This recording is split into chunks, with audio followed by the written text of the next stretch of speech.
I'm going to show you how to make one of these woven flowers, sort of springs. Technically it's instructions for making one out of a long flax leaf, but you can do it with paper. If you take your paper, you want it to be very skinny, you want it to be much longer than it is wide, and you're going to cut thin strips into it, and we're just going to weave over and under and over and under on our way across.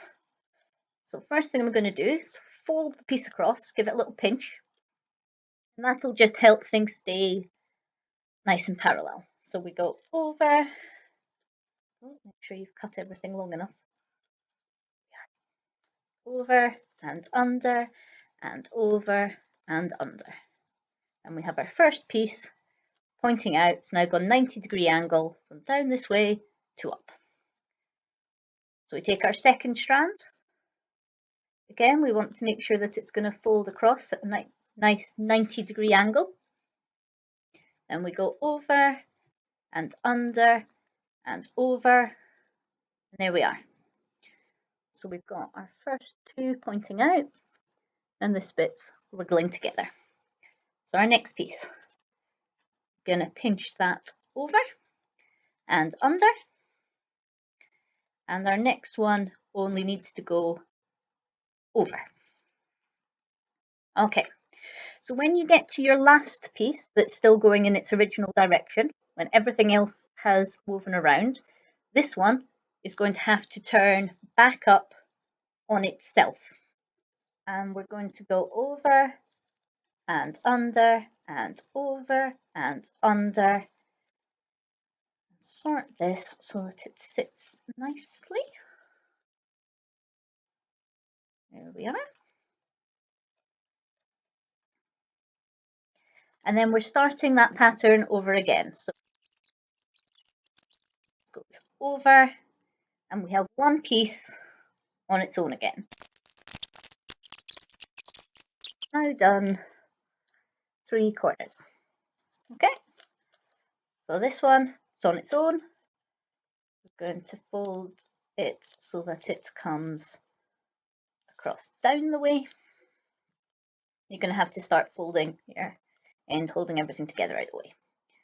And we're going over and under.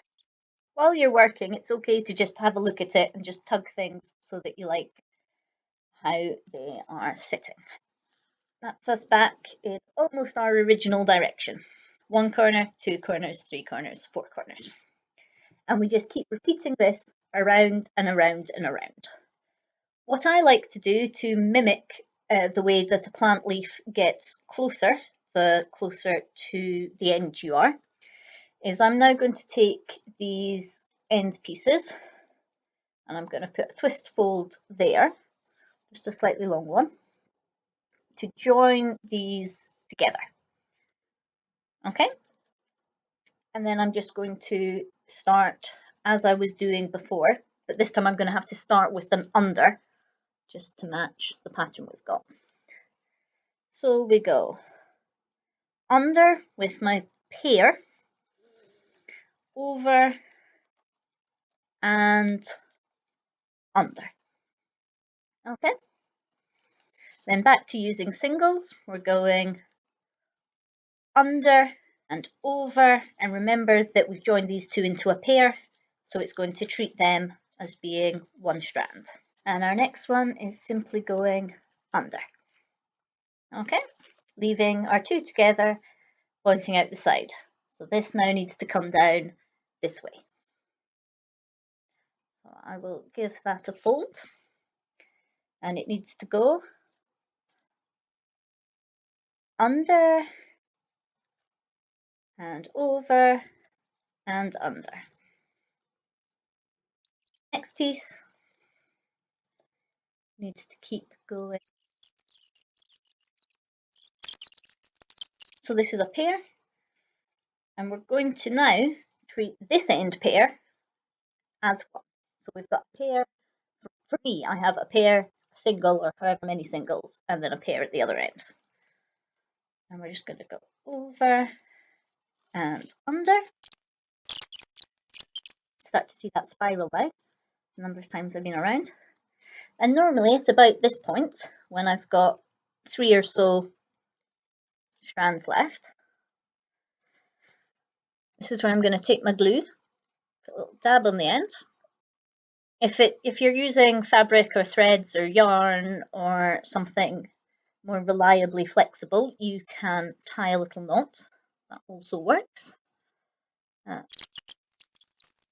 Tied a knot, which isn't my neatest knot, but it'll do. There you have your little flower.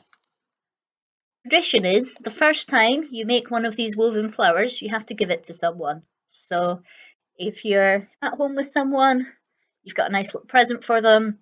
Otherwise, you're just going to have to wait until you've got a chance to stick it on a card or something and surprise someone with a little woven piece of paper.